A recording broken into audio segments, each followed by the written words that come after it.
सूखे हुए सिंधु का दर्द और दुश्मन मंसूबे। अज़ कलम इंजीनियर रज़ा अली संजरानी।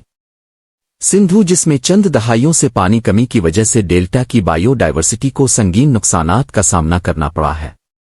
मसनूई रुकावटों सिंधु दराए पर बैराज डैम और कैनालों की वजह से पानी का भाव कम होता जा रहा है।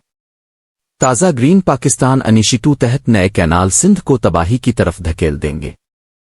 अजीब फलसफा है कि हम हर साल कम बारिशों से भी ज्यादा डूबी हुई सिंध के दर्दनाक मनाजिर देखते हैं, लेकिन हम सिंधु को सूखते हुए देख रहे हैं। दरअसल मसला सिंध डूबने का नहीं लेकिन सिंध और सिंधु सूख जाने का है और सिंध में खुश्क साली की वबा के उभरने का है। जब किसी को किस चीज का शिद्दत से इंतजार होता है, वो चीज जब इसी के पास अचानक आती है तो वो फवाइद और नुकसान दिनों का सबब बनती है। पानी सिंध के लिए हमेशा देवता रहा है। पानी ही सिंध का इश्क है जिसका तसव्वुर हसन दर्स की शायरी में मौजूद है।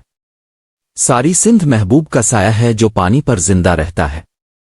सिंध और पानी का ताल्लुक अज़ली है। खूबसूरत वादियों और बर्फानी आंगन से बहते हुए इस अजीम दरिया का रुख और रास्ता सिंध धरती की तरफ होता है। पानी का सिंध से ये इश्क मसनूई नहीं बल्कि फितरी है।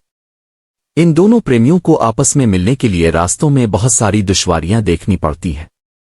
साल का आधे से ऊपर हिस्सा सिंधु दरिया पानी को लबों तले लाने के लिए तरसता रहता है। सिंध को तोहफे में सिवाय दर्दों के और कोई गिफ्ट नसीब ही नहीं हुआ। सिंध कभी प्यास में तड़पती रहती है, कभी इंसाफ के लिए अदालतों के इहातों में उदास नजर आती है, कभी मायशीत के मुरझा जाने से मफलूज होने लगती है, कभी गैरों के हाथों अपनी जवानियां मरते देखकर बार बार मरती रहती है और कभी वसाइल को गैरों के हाथों में देखकर मातम करती रहती है।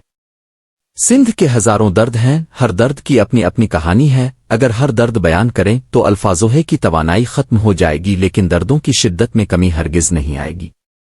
सिंधु दरिया फितरत का गिफ्ट है जो लाखों जिंदगियों की बका का वाहिद जरिया है, जिसके सूख जाने से लाखों जिंदगियां मुतासिर होने लगती हैं। पिछले 2 दहाइयों से सिंध पर शदीद आबी दहशतगर्दी के काले बादल छाए रहे हैं। कभी सिंधु के चांदनी जैसे जिस्म पर कश्तियों का रक्स रचा रहता था, अब वहां रेत उड़ रही है। कभी अलमंजर पर खूबसूरत जवानियां सिंधु के पानी से नहाकर मुस्कराती थीं, अब उनके पास सिर्फ सिंधु के जिस्म पर पड़ी रेत से नहाने का ऑप्शन ही बचा है। कभी सिंध और पानी की लब मेहरान पर आब से डीप किसिंग का चर्चा दुनिया में मशहूर था, अब वहां मेहरान के लब पानी की किसिंग के लिए तड़प रहे हैं। सिंध को जब पानी की जरूरत होती है तब पानी की एक बूंद को भी सिंध की तरफ आने की जहमत नहीं दी जाती, लेकिन जब बारिशों की आमद के दिन आते हैं तब पानी को सिंध की तरफ छोड़ दिया जाता है और वो पानी आखिरकार गैर मुअस्सर इंजीनियरिंग मंसूबा बंदी की वजह से तबाही का बाइस बन जाता है। सिंधु दरिया में पानी की किल्लत की वजह से माहौलियाती, माशी और समाजी हवाले से सिंध को इंतहाई संगीन सूरत हाल का सामना है। सिंध की 80% आबादी का रोजगार सिंधु दरिया पर मबनी है। ज़राअत, माहीगीरी और दीगर माहौलियाती अनासिर के मुतालिक सिंधु दरिया सिंध का माशी, माहौलियाती और समाजी असासा है। सिंधु दरिया में पानी न होने की वजह से सबसे बड़ा नुकसान ज़राअत को हो रहा, क्योंकि सिंध एक एग्रीकल्चरल रीजन है जहां हर किस्म का फसल उगता है जिसको ज्यादा पानी की जरूरत होती है, मसलन चावल, गंदम, कपास और गन्ना वगैरह। इसके बाद दूसरा बड़ा नुकसान इंडस डेल्टा की माहौलियात का हो रहा। दरिया में पानी न होने की वजह से डेल्टा किसी सहरा का देख दे रहा है। मछलियां नायाब हो गई है, परिंदों के कई नस्ल हिजरत कर गए हैं, दरख्तों की जुड़ें भी देखने में नहीं आ रही, ग्राउंड वाटर का मेयार गिर गया है, पानी पीने के काबिल ही नहीं रहा। और सबसे अहम मसला यह है कि दरिया में मुसलसल पानी की कमी की वजह से समंदर आगे बढ़ रहा है, जिससे साहली इलाके आने वाली चंद दहाइयों में शदीद खतरे की लपेट में आ सकते हैं। सिंधु दरिया जो खूबसूरत वादियों से सफर करता आखिर सिंध के इजला, सजावल और ठट्ठा की हुदूद में आकर समंदर से गिले लगता है, और जब दरिया का पानी आने में देर करता है तो समंदर खुद आगे आने की कोशिश करता है। मुसलसल पानी की मौजूदगी की वजह से 400 मिलियन टन रेत आगे बढ़कर समंदर को आगे आने से रोकती थी, लेकिन अब दरिया के रास्ते में मसनूई रुकावटों की वजह से रेत समंदर तक नहीं पहुंच रही। अब गवर्नमेंट के अदाद और शुमार ये हैं कि ठट्ठा और सजावल के इन ताल्लुका खारू छान की 100%, घोड़ाबारी की 61%, शाहबंदर की 60% और जाति की 83% जमीन समंदर के पेट में गर्क हो गई है। समंदर के मुसलसल आगे हरकत की वजह से लाखों एकड़ पर मौजूद तमर के जंगलात खत्म हो गए हैं, प्लो मछली नायाब हो गई है, زراعت کی تباہی کی وجہ سے 80% سے زیادہ آبادی غربت کی لپیٹ میں ہے۔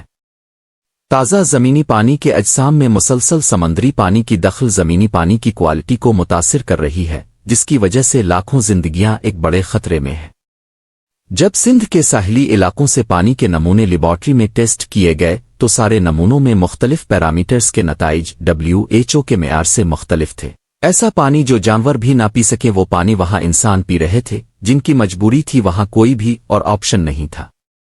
اب سندھ اس حال میں ہے جہاں پانی موجودہ سسٹم کے لیے بھی مکمل نہیں، تو گرین پاکستان منصوبے تحت مزید کینال سندھ دھرتی کی تمام انواع حیات کے لیے خطرات کا سبب بنیں گے۔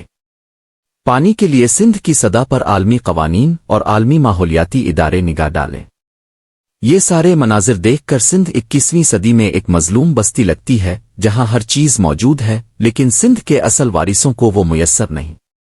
سندھ کے اثاثے اور وسائل غیروں کے پنجوں میں قید ہیں۔ سندھ ہر موڑ پر اداس ہے، اس لیے بھلے سندھو کے جسم پر پانی رقص کر رہا ہو، لیکن ہم نے جو دیکھا سندھ اور سندھو کو سوکھتے ہوئے دیکھا۔ اگر سندھو میں کبھی پانی نہ بھی ہو تو سندھ پھر بھی ڈوبتی ہوئی نظر آتی ہے، اداسیوں کے ساگر میں ڈوبی ہوئی دیکھنے میں آتی ہے۔